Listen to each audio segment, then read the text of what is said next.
Section number 210 है जी, income tax ordinance 2001 का।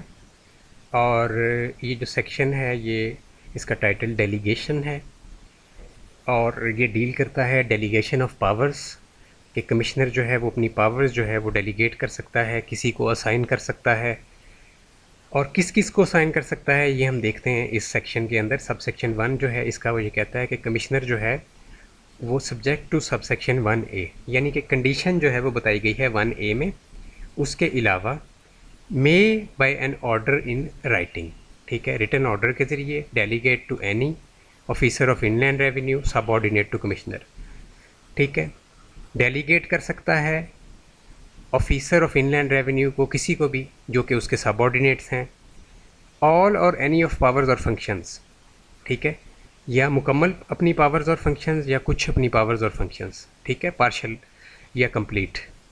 Conferred upon और असाइन टू कमिश्नर, ठीक है, जो कि असाइन किए गए हैं कमिश्नर को under this ordinance other than the power of delegation, ठीक है। तो खुद तो डेलीगेट कर सकता है कमिश्नर अपनी पावर्स को, बट पावर ऑफ डेलीगेशन आगे किसी को नहीं दे सकता।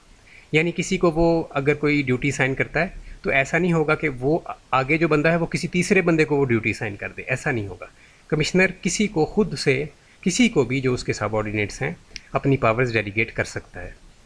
अच्छा, इसमें एक चीज़ आपको क्लियर हो जानी चाहिए कि जो आपको ऑर्डर्स आते हैं सेक्शंस के मुख्तलिफ़ किस्म के, उसमें आप फिर बहुत से लोग ये कहते हैं कि जी ये तो फ़लाँ ऑफिसर ने भेजा है, तो उसके पास तो अथॉरिटी नहीं है ये ऑर्डर सेंड करने का, या नोटिस आते हैं कोई भी FBR की तरफ से, तो लोग उसको जो है वो हंसना शुरू कर देते हैं कि जी ये तो इनके पास इख्तियार ही नहीं है, जी इन्होंने ऑर्डर सेंड कर दिया।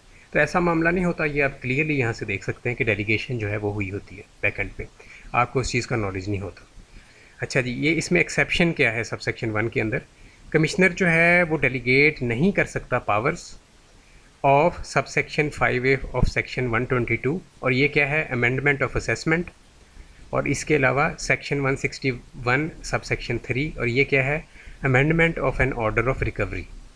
इन दो चीज़ों की जो डेलीगेशन ऑफ पावर है वो below the rank of additional commissioner inland revenue जो है, यानी एडिशनल कमिश्नर इनलैंड रेवेन्यू से नीचे जितना भी अमला है उसको डेलीगेट नहीं कर सकता एडिशनल कमिश्नर इनलैंड रेवेन्यू, या उससे ऊपर वालों को कर सकता है, ठीक है। ये क्वाइट क्लियरली यहाँ पे लिखा हुआ है कि ये जो दो सेक्शंस हैं 161 और 122, इनमें लिमिट है कि ये ज़्यादा नीचे नहीं जा सकते, डेलीगेशन जो है वो ज़्यादा नीचे नहीं जा सकती।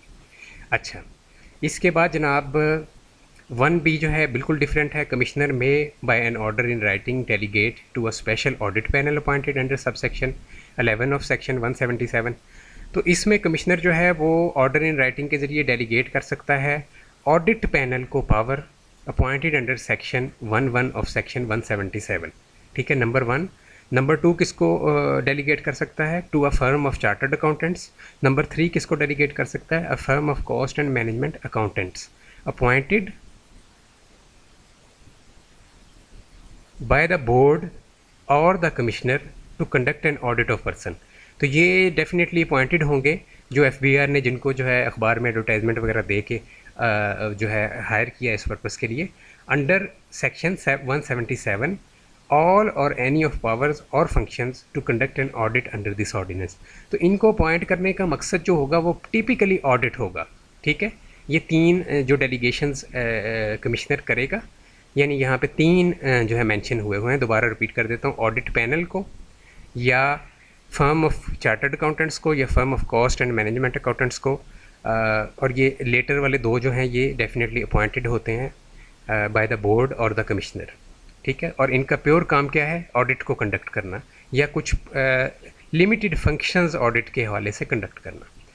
तो इस हवाले से आप ये देख सकते हैं कि ऑडिट जो है वो कितना ही सेंसिटिव और हाई लेवल का होता है, आप कह सकते हैं, ठीक है, कि ऑडिट ही मजाक नहीं होता, बहुत सीरियस मामला है कि ये जो बड़ी बड़ी फर्म्स हैं ये ऑडिट कंडक्ट कर रही होती हैं बैक एंड पे। इसके बाद जनाब, an order under sub section 1 may be in respect of all और any of the persons, classes of persons, areas falling in the jurisdiction of commissioner. तो सब सेक्शन 1 के तहत जो भी पावर की डेलीगेशन करता है कमिश्नर, वो उसका जो ऑर्डर वो पास करता है वो किसी भी पर्सन के लिए हो सकता है, ठीक है, ऑल और any of persons, classes of persons के लिए हो सकता है। मिसाल के तौर पे कमिश्नर कह सकता है कि जी बिज़नेस क्लास का जो ऑडिट है ना फ़लाँ चार्टर्ड अकाउंटेंट फर्म जो हमने हायर की हुई है उसने करना है, ठीक है जी। ये क्लास ऑफ पर्सनस हो गया। और areas falling in the jurisdiction of commissioner, या पर्टिकुलरली कमिश्नर कह सकता है कि जी फ़लाँ इंडस्ट्रियल एरिया जो है फैसलाबाद का, उसका ऑडिट जो है कॉस्ट एंड मैनेजमेंट फर्म फ़लाँ जो हमने अपॉइंट की हुई है इस पर्पज़ के लिए वो कंडक्ट करेगी। तो ये मामला है यहाँ पे, ठीक है। इसके बाद subsection 3, commissioner shall have the power to cancel, modify, alter और amend an order under subsection 1।